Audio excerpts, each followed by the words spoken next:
ছিল না এই রাষ্ট্র 1948 সাল পর্যন্ত। কেন হলো? আপনারা তো হিটলারের নাম শুনেছেন, যারা বলে হিটলারের নাম শুনেছেন তো। হিটলার 80 লক্ষ ইহুদিকে মেরে দিয়েছিলেন, তার বিরুদ্ধে কোনো বদনাম হয় না। এই হিটলারদের একজন নেতা 1897 সাল, খুব তাড়াতাড়ি বলছি, কথাগুলি জানা দরকার, মনে রেখে দেবেন। আগামী দিনের পৃথিবীতে এক নতুন লড়াই আসছে, সেই লড়াইয়ে খুব তাড়াতাড়ি ইসলামের বিজয় হবে। বলুন ইনশাআল্লাহ, খুব তাড়াতাড়ি বিজয় হবে। ঘাবড়ানোর কোনো কারণ নেই, হতাশার কোনো কারণ নাই। জালেম চিরদিন বরবাদ হয়, জালেম চিরদিন শেষ হয়ে যায়। 1897 সাল,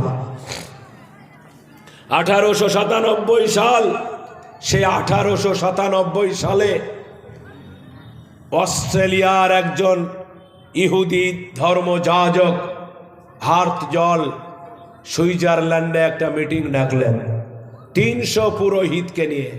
সেই মিটিংয়ে তিনি 2 দিন ধরে মিটিং করে বললেন, পৃথিবীতে ইহুদিরা মার খাচ্ছে, তাদের লুকানোর জায়গা নাই, একটা রাষ্ট্র দরকার, সেই রাষ্ট্রটা বানানোর জন্য আপনাদেরকে ডাকা।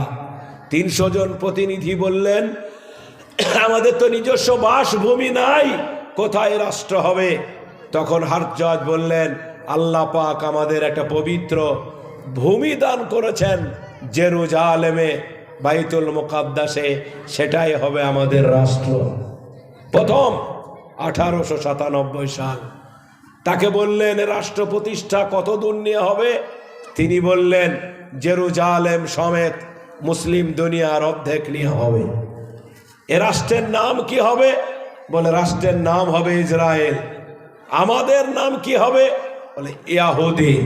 সব পরিকল্পনা রেডি করে তারা পৃথিবীতে একটা রাষ্ট্র প্রতিষ্ঠা করবার স্বপ্ন নিলেন। সেই স্বপ্ন 1948 সালের 13ই মে দেশটা স্বাধীন করলো জাতিসংঘ। মুসলমানদের রাষ্ট্রটাকে ভাগ করে দিয়ে, প্যালেস্টাইনকে ভাগ করে দিয়ে, এটা জোর করে মুসলমানদের এলাকা দখল করে তারা এটা করলো। এই তারপরে ফিলিস্তিনি মুসলমানরা বসে নাই, তারা দেশ হারিয়ে, বাড়ি হারিয়ে, ঘর হারিয়ে 75 বছর ধরে একটা লড়াই চালিয়ে যাচ্ছে। এই লড়াই নতুন করে শুরু হয়েছে 7ই অক্টোবর। কত বললাম? জোরে বলুন। 7ই অক্টোবর।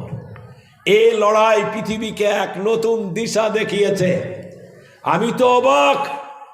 একটি সংগঠনের নাম আপনারা সবাই জানেন, তার নাম হামাস। কারা কারা জানেন একটু হাত তোলাবেন ভাই। হামাস নাম জানেন? Hamas, Hamas, Hamas, Hamas. এখন দেখবেন যে আজকে এই সংগঠনটা নিয়ে পৃথিবী তোলপাড়। হামাসরা কি চায়? তাদের লক্ষ্য কি? তাদের উদ্দেশ্য কি? আমি অনেক দিন জলসায় মানুষকে বলেছিলাম, আমাদের প্রথম কিবলা বাইতুল মুকাদ্দাস। আল্লাহর নবী 17 মাস এই মসজিদের দিকে মুখ করে নামাজ পড়েছিলেন। ফলে আজকে আমি ইয়াসের আরাফাতের ওই কথাটা কোনোদিন ভুলতে পারি না। আজান হচ্ছে ফজরের। হাইয়া আলাস সালাহ, হাইয়া আলাস সালাহ, হাইয়া আলাল ফালাহ, হাইয়া আলাল ফালাহ। আসসালাতু খায়রুম মিনান নাওম, আসসালাতু খায়রুম মিনান নাওম। আল্লাহু আকবার, আল্লাহু আকবার, লা ইলাহা ইল্লাল্লাহ।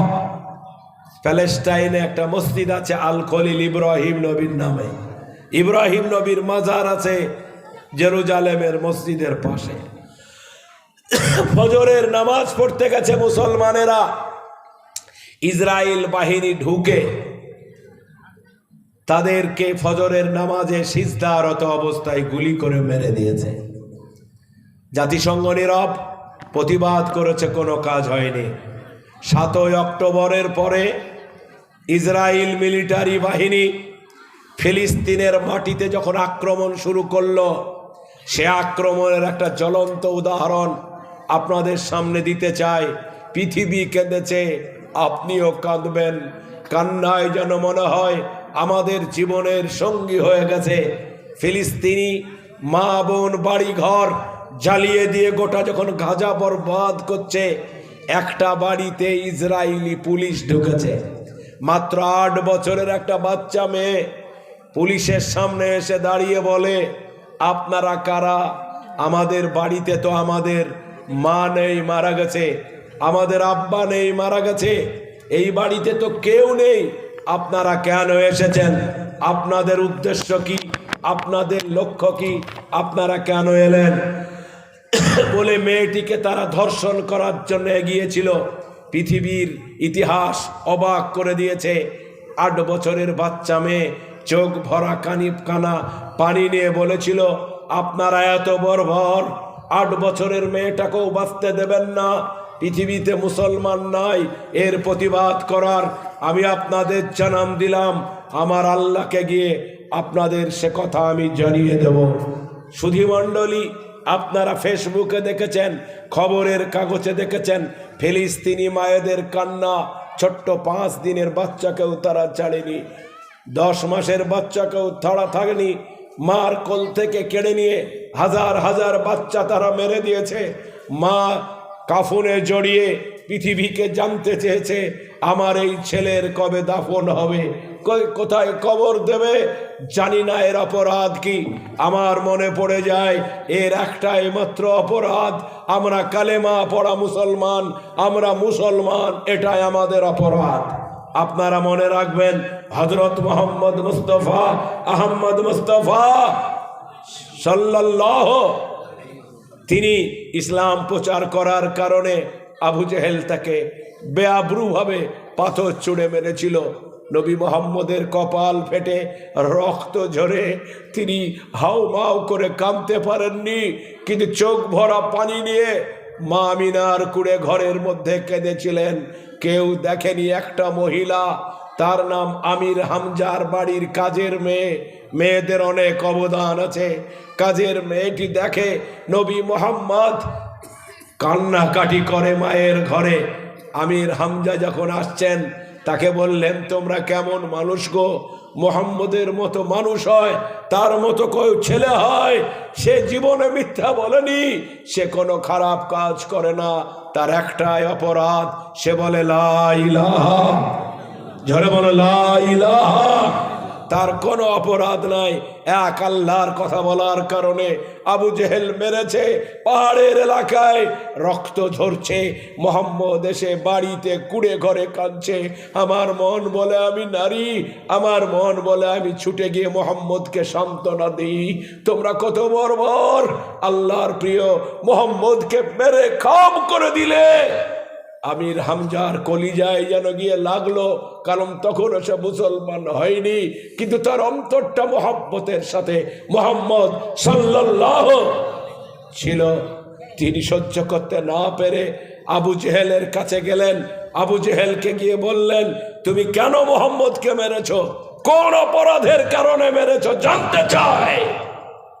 আবু জেহেল বললেন, অপরাধ একটাই, সে ইসলাম প্রচার করে, ইসলামের কথা বলে, এটা বললে মার খাবে আর আগামী দিনে মেরে ফেলবো। এত বড় বেয়াদবি কথা আমির হামজা সহ্য করতে পারে? জোরে বলো পারে? আমির হামজা হাতে একটা তীর ধনুক ছিল, ওইটা আবু জেহেলের মাথায় বসিয়ে দিয়ে বলল, ওরে পাগলা, তুই জানিস না মুহাম্মদকে আমি কলিজার থেকে ভালোবাসি। মুহাম্মদ তোদের মতো চোর না, তোদের মতো ডাকাত না, তোদের মতো খুনি না।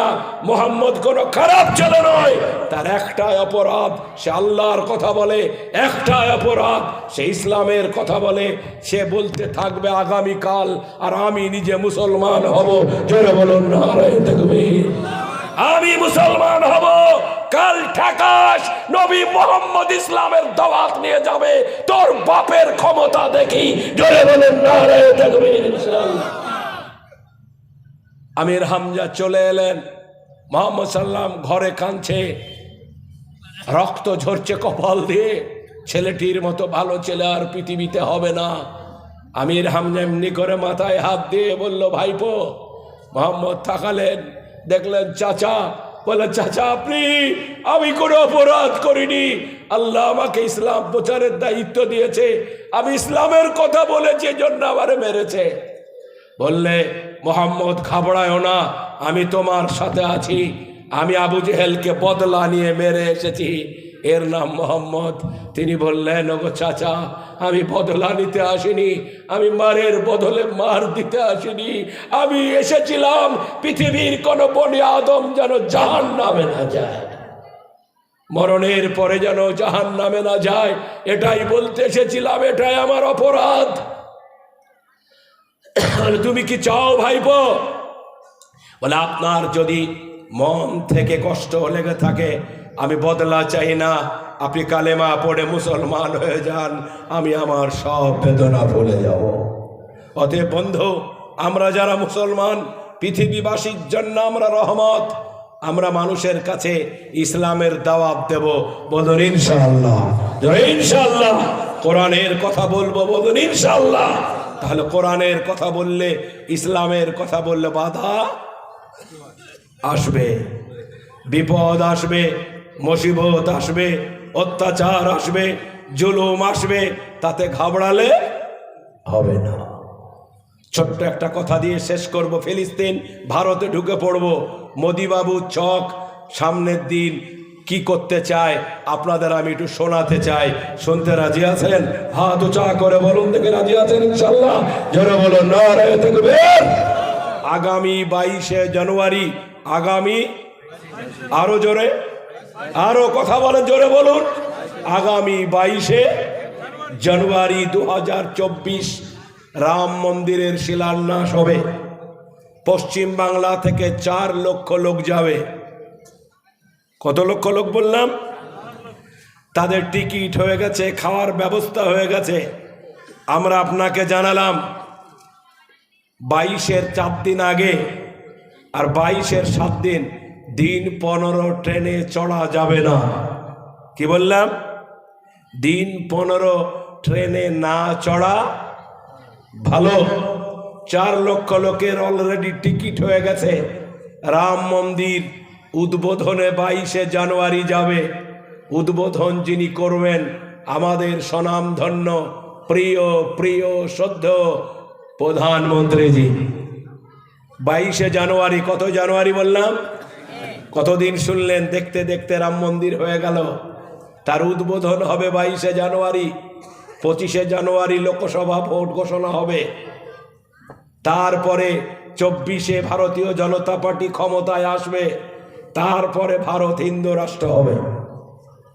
আপনি মনে করছেন খুব বেশি দিন সময় পাবেন? হ্যাঁ, আমরা বক্তৃতা করলাম, মনে করলেন সব মিথ্যা বলে গেলাম নাকি? এই জালসাটা করতে গেলে হিসাব করে আগামী দিন করতে হবে, অত সহজ নাই। ফলে আমি আপনাদের কাছে বলতে চাই, সম্মানিত সুধী মণ্ডলী, আমার ভাইজান, আপনারা মনে রাখবেন, আল্লাহ পাক বলেন, ইউরিদুনা লিউতফিউ নূরাল্লাহি বিআফওয়াহিহিম আল্লাহু মুতিম্মু নূরিহি ওয়ালাউ কারিহাল কাফিরুন। কাফেরেরা মুখের ফু দিয়ে ইসলামের আলোকে নিভাতে চায়, আল্লাহ বলেন নিভাতে, জোরে বলেন, নিভাতে পারবে না। শুধু তাই বলে থামেননি, আল্লাহ বলেছে পৃথিবীর এমন কোনো জমিন নাই যেখানে মুসলমান থাকবে না, মসজিদ থাকবে না, মাদ্রাসা থাকবে না, বলুন ইনশাআল্লাহ। এ কথা কে বলেছেন? অতএব সত্য মিথ্যার একটা লড়াই অতীতে ছিল, আজ আছে, আর আগামী দিন থাকবে। তাই আপনাদেরকে বলবো, এই ফিলিস্তিনের মুসলমানরা, হামাস লোকেরা 7ই অক্টোবরে আক্রমণটা প্রথম তারাই করেছে। শুনতে পাচ্ছেন নাকি? প্রথম তারাই করেছে। কেন করলো? লক্ষ্য কি, উদ্দেশ্য কি, অনেক পড়াশোনা করে জেনে নেবেন। শুধু আমি এইটুকু বলবো, এই যুদ্ধ নিয়ে 57টা মুসলিম রাষ্ট্র বিচলিত হয়ে আজ থেকে 15 দিন আগে সৌদি আরবের রিয়াদে 57টা মুসলিম রাষ্ট্রের যারা রাষ্ট্রপ্রধান তারা ফিলিস্তিনের এই সমস্যা নিয়ে মিটিং করেছেন। একবার আলহামদুলিল্লাহ হবে। এই প্রথম কোন ইস্যু নিয়ে 57টা মুসলিম রাষ্ট্র এক হয়ে মিটিং করেছে। ইসরায়েলের একটা পলিসি ছিল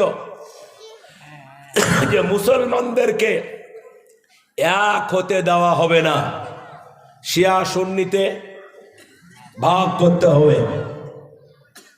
তাই ইরান হচ্ছে শিয়া, সৌদি হচ্ছে সুন্নি। এই রকম করে মুসলমানদের ফেরকা মযহাব দিয়ে ভাগ করে হামাসটাকে শিয়াদের গ্রুপে ফেলতে হবে। হামাস শিয়া, অতএব সুন্নি মুসলমানরা যেন সমর্থন না করে। এই একটা পলিসি নিয়ে তারা অ্যাটাক করেছিল। হেফাজতের মালিককে, যারা বলে হেফাজতের মালিককে, সম্মানিত সুধী মণ্ডলী, আমি আপনাদের জানাতে চাই এই জেরুজালেম মসজিদটাই আজান দিয়ে নামাজ পড়ার পরে আমার নবীর স্বপ্ন ছিল জেরুজালেম মসজিদ উদ্ধার করে সেখানে যেন 5 ওয়াক্ত নামাজ হয়। আপনারা নিশ্চয়ই মনে রাখবেন, হযরত ওমর ফারুকের নাম মনে আছে? তার জামানায়, হযরত ওমর ফারুকের জামানায় বাইতুল মুকাদ্দাস দখল হয়েছিল, তিনি করেছিলেন। তারপরে সালাউদ্দিন আইয়ুবী মনে আছে? এরপরে এখন এই বর্তমান। এই লড়াইটার একটাই কারণ, আগামী দিন জেরুজালেমকে কেন্দ্র করে পৃথিবীর সভ্যতা গড়ে উঠবে। এই সভ্যতার নেতৃত্ব ইহুদিরা দিবে না মুসলমানেরা দিবে? কারা দিবে? এই লড়াইয়ে মুসলমানদের হটিয়ে দিতে হবে। এই ছকে তারা কাজ করতে যাচ্ছিল। হামাস এমন একটা শক্তিশালী টিম, গাজা চতুর্দিকে ঘেরা, সাহায্য দেওয়ার কেউ নাই। আল্লাহর নবীকে যেদিন বাড়ি ঘিরে মার্ডার করে দিতে চাইছিল সেদিন আল্লাহ বাঁচিয়েছিলেন না বাঁচান নয়? জোরে বলেন। বাড়ি ঘিরে নিয়েছিলেন, বাঁচিয়েছিলেন কে? জোরে বাঁচিয়েছিলেন কে? গারে সুরে তিনি আত্মগোপন করেছিলেন। সেই দিনে মাকড়সার জাল দিয়ে বাঁচিয়েছিলেন কে? ওই আল্লাহ আছে না নাই? জোরে বলেন, ওই আল্লাহ আছে না নাই? বলুন ইনশাল্লাহ। গাজা অবরুদ্ধ, চতুর্দিকে পালানোর রাস্তা নাই, খাবারের রাস্তা নাই, সব বন্ধ। ইসরায়েলের সেনাবাহিনীর প্রধান, ইসরায়েলের প্রধানমন্ত্রী তিনি জানিয়ে দিলেন এখনই মোক্ষম সময়, গাজা পৃথিবীর মানচিত্র থেকে হারিয়ে দিতে হবে, পশ্চিম তীরকে হারিয়ে দিতে হবে, মুসলমানদের অস্তিত্ব বিনাশ করে পুরো দখল নিতে হবে। কেউ সাহায্য করার ছিল না। পৃথিবী মনে করে এটাই বাস্তব সময়। আপনি বলেন হেফাজতের মালিককে? যারা হেফাজতের মালিককে, হযরত আবু বকর সিদ্দিক মুহাম্মদ সাল্লাম যখন গারে সুরে আত্মগোপন করেছেন, হযরত আবু বকর আবু জেহেলদের পা দেখতে পাচ্ছেন, অস্ত্র দেখতে পাচ্ছেন, নিচের দিকে তাকালেই নবীকে মেরে ফেলবে। তিনি নবী বেঁচে থাক, আমি আবু বকর শেষ হয়ে যাব, অসুবিধা নাই। হযরত আবু বকর সিদ্দিক রাদিয়াল্লাহু আনহু রাসূলুল্লাহকে বলছেন, হুজুর ওই দেখুন ওদের পা, আমরা তো দুজন, নিচের দিকে তাকালেই আমরা মরে যাব। আল্লাহর নবী হতাশ হয়েছিলেন, যারা হতাশ হয়েছিলেন। আল্লাহর নবী বললেন, হে আবু বকর চিন্তা মাত করো, আমরা দুজন নাই, আমরা কজন? কি অবস্থা? জোরে বলুন, ওই আল্লাহটা আছে না নাই? জোরে বলুন, আছে না নাই? ওই মালিক আজও আছে। আপনারা যুদ্ধ বিশারদদের বিশ্লেষণ দেখবেন গাজা নিয়ে, ফিলিস্তিন নিয়ে, ইসরায়েল নিয়ে, তারা অবাক বিস্ময়ে বলেছে হামাস কোথায় অস্ত্র পায়, হামাস কোথায় টাকা পায়, চতুর্দিক বন্ধ, কেমনে অস্ত্র আসে, সাপ্লাই কে দেয়, খুঁজে বার করো। খুঁজে বার হয়নি। হামাসের যোদ্ধারা মেশিন গান নিয়ে, আপনারা দেখেছেন, ফেসবুকে নিশ্চয়ই লক্ষ্য করেছেন, যেই রাতে তারা শপথ নিলেন, তারা বললেন হয় মরবো আর না হলে বাঁচবো, কিন্তু জেরুজালেমের মসজিদকে আজাদ করেই মরবো। জোরে বলুন ইনশাআল্লাহ। রাতের অন্ধকারে জেরুজালেম মসজিদে উড়িয়ে দিলেন বিজয় কীর্তন। ইসরায়েলের মিলিটারি ধরে আনলেন। এর মধ্য দিয়ে লড়াই যখন চলতে লাগলো, 57টা মুসলিম রাষ্ট্র তারা যেদিন মিটিংয়ে বসে, নেতানিয়াহু বলেছিলেন সৌদি আরবের বাদশাহ আমাদের সাথে আছে, ইরাকের বাদশাহ আমাদের সাথে আছে, চিন্তার কোনো কারণ নাই, মুসলমানরা দ্বিধা বিভক্ত, আমরা এই লড়াইয়ে জিতব। পৃথিবী অবাক হয়েছে। 57টা মুসলমান রাষ্ট্র রিয়াদে এই শুনিয়ে যখন মিটিং করে, সারা পৃথিবী দেখছে। সেই মিটিং দেখার পরে নরেন্দ্র মোদী তার ভাষা চেঞ্জ করেছে, জোরে বলুন আলহামদুলিল্লাহ। ফলে আমি আপনাদের জানাতে চাই, আপনাদের আমরা বুঝাতে চাই, চিন্তা ভাবনা করার আগে একবার ভেবে দেখবেন। তারা ভেবেছিল যে সৌদি আরব আমাদের পক্ষ নেবে। সৌদি আরবের বাদশাহ ফয়সাল সালমান, তিনি প্রথম মিটিংয়ের আহ্বায়ক। তিনি পৃথিবীকে অবাক করে দিয়ে বলেছেন বাইতুল মুকাদ্দাস আমাদের মসজিদ, এটা কোরআনের ভাষা। সেই মসজিদ জেরুজালেমের মন্দির হবে, রাজধানী হবে, এটা কোনো কিছুর বিনিময়ে মানা যাবে না, আমরা মানব না। আমরা ফিলিস্তিনি বাহিনীর সাথে আছি, জোরে বলেন ইনশাআল্লাহ। আপনারা অবাক হয়ে যাবেন। আমি আপনাদের একটা কথা বলেছিলাম, এই পৃথিবীর এক বিস্ময়কর বর্তমান নেতা, তার নাম এরদোগান, নাম মনে আছে? তুরস্কের প্রেসিডেন্ট। তিনি বীর বাহাদুরের মতো দাঁড়িয়ে আন্তর্জাতিক রিয়াদের মিটিংয়ে বললেন ফিলিস্তিন আমার কলিজা, আমি যতটুকু পারি সাহায্য করব। নেতানিয়াহুর বিচার চায়। বিশ্বাস করেন, আজ ইসরায়েল থমকে দাঁড়িয়েছে। দুনিয়ার 57টা রাষ্ট্র এক হয়ে ফিলিস্তিনের পাশে দাঁড়িয়েছে, জোরে বলুন আলহামদুলিল্লাহ। ফলে তারা ঐক্যবদ্ধভাবে সিদ্ধান্ত নিয়েছে কোনো কিছুর বিনিময়ে আমরা আপোষ করব না। শেষ কথা, আপনাদের সামনে ভারত নিয়ে কয়েকটা কথা বলতে চাই। খুব গভীর রাতে ক্লান্ত কণ্ঠে, রাত 12:15টার দিকে যাচ্ছে। আমি জানি রাত যত বাড়বে আপনাদের তত কষ্ট হবে, এটা আমার জানা আছে। তারপরেও আপনারা থাকবেন, এটা আমার বিশ্বাস আছে। পৃথিবীব্যাপী একটা প্ল্যান, ষড়যন্ত্র, ইসলাম উৎখাত করো, মুসলমান উৎখাত করো দুনিয়াতে। আমাদের দোষ আপনাকে বলে দিয়েছি, কোরআন মানা। কি মানা? জোরে বলে। এখন আল্লাহর বিয়ে হয়েছে, মেনে নিতে হবে। মানা যাবে? জোরে বলে মানা যাবে। ফলে এই রকম অবাস্তব শর্ত দিয়ে আমাদেরকে ইসলাম বিমুখ করতে চায়। বর্তমান আমরা যে দেশের বাসিন্দা, যে দেশে বাস করছি, আমাদের প্রিয় জন্মভূমি ভারত। হাজার হাজার বছর ধরে এখানে আমরা আছি, আমরা থাকবো অনন্তকাল, কিয়ামত অবধি ইনশাআল্লাহ। ভারত একটি ধর্ম নিরপেক্ষ রাষ্ট্র।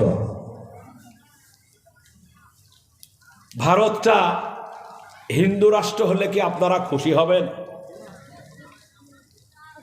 অনেক হিন্দু ভাইও খুশি নয়। তাহলে ভারত হিন্দু রাষ্ট্র করবে, হিন্দু রাষ্ট্র হলে সমস্যা কি হবে? মুসলমানদের তো সমস্যা হবেই, যারা ছোট জাতের হিন্দু তাদেরও সমস্যা হবে। তাই ছোট জাতের যারা ছোট, ওদের মধ্যে জাত ব্যবস্থা আছে, আমাদের মধ্যে জাত ব্যবস্থা আছে।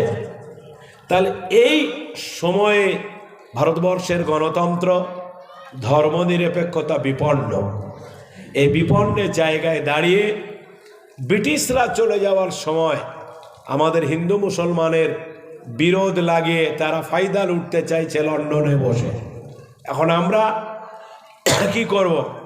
আমরা তো ওই ফাঁদেই পা দিয়েছি। সেই ফাঁদের পার 1 নম্বর শর্ত, আমি আপনারা সচেতন পাঠক, বুদ্ধিমান লোক, একটা কথা দিয়ে আমি আর কোনো দিকে যাব না। আপনাদের নরেন্দ্র মোদীজি, তাকে আমি শ্রদ্ধা করি, সম্মান করি, রেসপেক্ট করি। তিনি ধর্ম নিরপেক্ষ দেশের প্রধানমন্ত্রী। তিনি বলেছেন আগামী দিন ভারতবর্ষে যদি আমি মসনদে আসি, তাহলে এদেশে অভিন্ন আইন চালু করব। ইতিমধ্যে এবারের লাস্ট পার্লামেন্ট মিটিংয়ে সমস্ত এমপিদের সামনেও তিনি তাই বলেছেন। আপনারা একটু বুঝার চেষ্টা করবেন, অভিন্ন আইন দেশে চালু হলে একেবারেই ইসলামটা আর থাকবে না। অভিন্ন আইন কি? আমরা যে বিয়ে করি, বিয়ে পড়ানোর নিয়ম, এটা ইসলামে একরকম, হিন্দু ধর্মে একরকম, খ্রিস্টান ধর্মে একরকম। ভারত সরকার বলতে চাইছে, এই সরকার, এই যারা আছে তারা বলছে বিবাহ পদ্ধতি ভারতের হিন্দু, মুসলমান, জৈন, খ্রিস্টান সকলের একরকমই হবে। জমি জমা ভাগ বিলি বন্টন বুঝেন তো? আপনার 2 বিঘা জমি আছে, মেয়ে পাবে একরকম, ছেলে পাবে একরকম। ভারতে এখন নানান রকম নিয়ম আছে। ভারত সরকার বলছে একটাই আইন হবে, কোরআনও থাকবে না, গীতা মিতা কি থাকবে জানি না, কিন্তু কোরআনের আইনও থাকবে না, অভিন্ন আইন হবে। সব ভারতবর্ষ একই আইনে জমি বিলি বন্টন হবে। তাহলে এখানে কোরআন বাদ যাবে না, যাবে না? আপনারাই বলেন। নাম্বার 2, শরীয়তি যত প্রোগ্রাম এটা আর থাকবে না। দেশ হবে অভিন্ন দেওয়ানি আইন যাকে বলে, সেইটা হয়ে গেলেই দেশ একদম হিন্দু রাষ্ট্রের দিকে এগিয়ে যাবে। নাম্বার 2, আপনারা জানেন ইতিমধ্যেই ভারতবর্ষে মাদ্রাসা, মক্তব, মসজিদ যত কিছু আছে, আপনাদের পাশের একটা রাজ্য আছে, তার নাম আসাম। নাম শুনেছেন? শুনেছেন না? হ্যাঁ না বলেন। আসাম। আসামের যিনি মুখ্যমন্ত্রী, তিনি আজ থেকে 5 দিন আগে সরাসরি আসামের মাটিতে, গৌহাটিতে দাঁড়িয়ে, সেখানে সব থেকে বেশি মুসলমান বাস করে, তিনি ওপেন একটা বক্তৃতা করেছেন। বলে এই ভারতবর্ষে ওই সব কোরআন হাদিস শরীয়ত চলবে না, মাদ্রাসাও চলবে না। কারণ আপনারা জানেন এখনো ভারতের সরকারি কিছু টাকা মাদ্রাসা খাতে দেওয়া না হয়, দেওয়া হয়, হাই মাদ্রাসায় হয়, আলিয়া মাদ্রাসায় হয়, বুঝতে পেরেছেন না? এ রাজ্যে হয়, আসামে হয়, সারা দেশে হয়। তিনি বললেন, আমার প্রিন্সিপাল সেক্রেটারিকে আমি বললাম যে মাদ্রাসায় কেন আমরা টাকা দেব, আপনারা কেন টাকা দেন? আমরা তৈরি করব ওসি, আমরা তৈরি করব ডাক্তার, ইঞ্জিনিয়ার, আমরা মোল্লা তৈরি করার জন্য টাকা দিতে পারবো না। অতএব মোল্লা তৈরি করার কারখানা বন্ধ করতে হবে। ফলে এই রকম একটা ভাষা, একটা ল্যাঙ্গুয়েজ ইতিমধ্যেই আপনাদের সামনে এসে গেছে। সম্মানিত সুধীমণ্ডলী, বাবরি মসজিদের জায়গায় রাম মন্দির তারা তো করেই ফেললো। আগামী 28শে ডিসেম্বর, কত ডিসেম্বর বললাম? আগামী 28শে ডিসেম্বর লক্ষ কণ্ঠে গীতা পাঠ ব্রিগেডের মাঠে হবে। সেখানে নরেন্দ্র মোদীজি আসবেন, স্বাগত, কোনো অসুবিধা নাই। আমি শুধু আপনাদের বলতে চাই, ধাপে ধাপে হিন্দুয়ানি কালচার রাষ্ট্রীয়ভাবে এনে ইসলামকে কোণ ঠাসা করে দিয়ে একটা ষড়যন্ত্রের গভীরে তারা ইতিমধ্যেই পৌঁছে গেছে।